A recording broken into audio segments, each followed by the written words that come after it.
तो आज मैं आपको एक अनोखी रहस्यमय कहानी सुनाऊंगा। अगर आप चैनल पर नए हैं तो अभी सब्सक्राइब कर ले, क्योंकि यह मेरा दूसरा नया चैनल है। तथा कहानी पूरा देखे, अंत में एक अनोखा रहस्य छुपा है। धन्यवाद। तो सुनिए। एक गांव था जिसका नाम था आनंदपुर। इस गांव में गणेश चतुर्थी का त्योहार बड़े ही धूमधाम से मनाया जाता था। हर घर में लड्डू और मोदक की खुशबू फैली रहती थी। इस साल गांव के सबसे पुराने और ज्ञानी व्यक्ति दादाजी ने एक नई परंपरा शुरू करने का फैसला किया।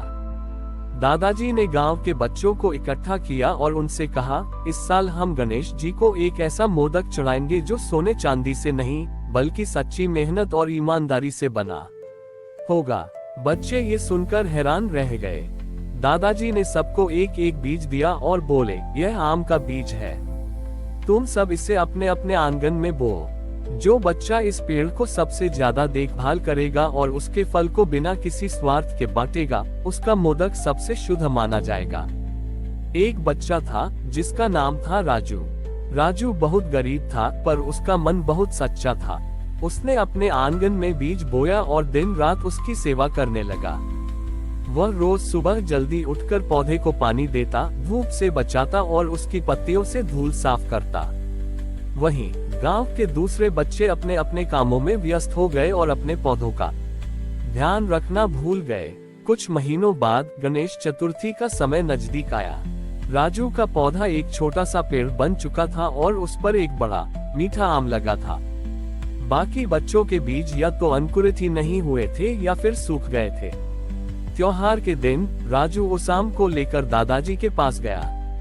उसने कहा, दादाजी, इस आम को मैंने अपनी पूरी मेहनत से सींचा है। दादाजी ने मुस्कुराते हुए कहा, शाबाश राजू, तुमने सिर्फ एक पेड़ नहीं बल्कि ईमानदारी और परिश्रम का फल उगाया है। दादाजी ने उस आम को काटकर उसका मोदक बनाया और गणेश जी की प्रतिमा के सामने रखा। गांव वालों ने जब ये कहानी सुनी तो सबने राजू की खूब प्रशंसा की। दादाजी ने समझाया कि सच्ची भक्ति दिखावे में नहीं बल्कि सच्चे मन, मेहनत और निस्वार्थता में होती है। उस दिन के बाद आनंदपुर गांव में हर गणेश चतुर्थी पर मेहनत के मोदक बनाने की परंपरा शुरू हो गई। इस कहानी से हमें ये सीख मिलती है कि भगवान को भौतिक वस्तुएं नहीं बल्कि हमारा सच्चा और निस्वार्थ प्रयास सबसे अधिक प्रिय होता है। बहुत सालों बाद राजू बड़ा हो गया था। अब वह गांव का सबसे बड़ा किसान था। उसने अपने खेतों में सिर्फ आम ही नहीं बल्कि कई तरह के फल और सब्जियां भी उगाई थी। उसकी फसल हमेशा सबसे अच्छी होती थी, क्योंकि वह अपनी जमीन की उतनी ही सेवा करता था जितनी उसने बचपन में अपने आम के पौधे की थी। गांव में अब भी मेहनत के मोदक की परंपरा जारी थी, लेकिन अब इसका रूप थोड़ा बदल गया था। हर साल गणेश चतुर्थी के पास गांव में एक बड़ा मेला लगता था जिसका नाम था मेहनत का मेला। इस मेले में हर किसान अपनी सबसे अच्छी फसल लाता था और लोग उसे देखकर सीखते थे कि कैसे मेहनत से अच्छी पैदावार की जा सकती है। एक साल गांव में बहुत कम बारिश हुई। सारे खेत सूख गए थे और लोगों के मन में उदासी छा गई थी। किसी को समझ नहीं आ रहा था कि गणेश चतुर्थी पर मेहनत के मोदक कैसे बनाए जाएंगे जब मेहनत का कोई फल ही नहीं बचा था। ऐसे मुश्किल समय में राजू ने एक बार फिर पहल की। उसने गांव वालों को इकट्ठा किया और कहा, मेहनत सिर्फ फसल उगाने में नहीं होती, मेहनत एक दूसरे का साथ देने में भी होती है। राजू ने गांव के सारे किसानों के साथ मिलकर एक बड़ी योजना बनाई। उन्होंने गांव के तालाब को गहरा किया और उसमें से पानी को नालियों के जरिए अपने खेतों तक पहुंचाया। ये काम बहुत कठिन था, लेकिन सबने मिलकर किया। जब गणेश चतुर्थी का दिन आया तो भले ही फसल कम थी, लेकिन गांव वालों के चेहरे पर एक नई चमक थी। सबने मिलकर थोड़ी थोड़ी फसल काटी और उससे मोदक बनाए। वे मोदक सिर्फ अनाज के नहीं बल्कि एकजुटता और आपसी सहयोग की मेहनत से बने थे। दादाजी, जो अब बहुत बूढ़े हो चुके थे, ये सब देखकर बहुत खुश हुए।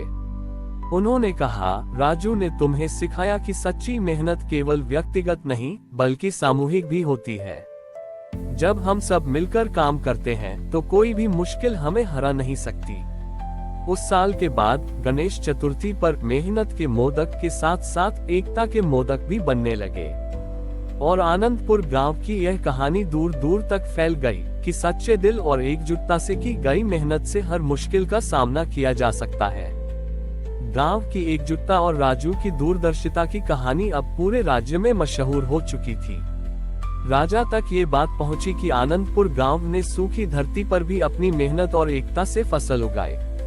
राजा बहुत प्रभावित हुए और उन्होंने खुद गांव का दौरा करने का फैसला किया। जब राजा आनंदपुर पहुंचे तो उन्होंने देखा कि गांव के लोग एक बड़े कुएं की खुदाई कर रहे थे। राजू सबसे आगे था, फावड़ा चलाता हुआ। राजा ने हैरान होकर पूछा, तुम लोग क्या कर रहे हो? तुम्हारे पास तो पहले से ही एक तालाब है। राजू ने आदरपूर्वक कहा, महाराज, तालाब का पानी केवल सिंचाई के लिए पर्याप्त नहीं है। हमने सोचा है कि एक गहरा कुआं खोदकर हम पीने के पानी की समस्या को भी हल कर सकते हैं और भविष्य में अगर कभी तालाब सूख भी जाए तो हमारे पास एक स्थायी समाधान होगा। राजा ये सुनकर और भी प्रसन्न हुए। उन्होंने देखा कि राजू और गांव के लोग सिर्फ आज के बारे में नहीं बल्कि आने वाले कल के बारे में भी सोच रहे थे। राजा ने राजू की बुद्धिमत्ता और गांव वालों की मेहनत को सम्मानित करने का निर्णय लिया। अगले गणेश चतुर्थी पर राजा ने खुद आनंदपुर में आकर गणेश जी की पूजा की। उन्होंने एक विशाल शिलालेख स्थापित करवाया जिस पर लिखा था, मेहनत, एकता और दूरदर्शिता ये तीनों ही सच्ची भक्ति के स्तंभ हैं। उस दिन के बाद आनंदपुर गांव को पूरे राज्य में आदर्श गांव के रूप में जाना जाने लगा। राजू को राजा ने अपने दरबार में सलाहकार नियुक्त किया, लेकिन राजू ने विनम्रतापूर्वक मना कर दिया। उसने कहा, महाराज, मेरी सबसे बड़ी सेवा मेरे गांव और मेरे लोगों के लिए है। मैं यहाँ रहकर ही उन्हें और बेहतर बनाना चाहता हूँ। राजू का यह फैसला उसकी सच्ची विनम्रता और अपने गांव के प्रति उसके गहरे प्रेम को दर्शाता था।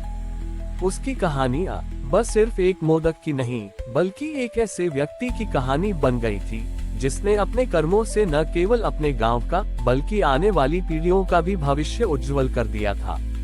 हमारी और भी आध्यात्मिक एवं अनोखी कहानियां देखने के लिए हमारे चैनल पर जाएं तथा धार्मिक एवं पौराणिक अनोखी कहानियां हमारे चैनल पर है।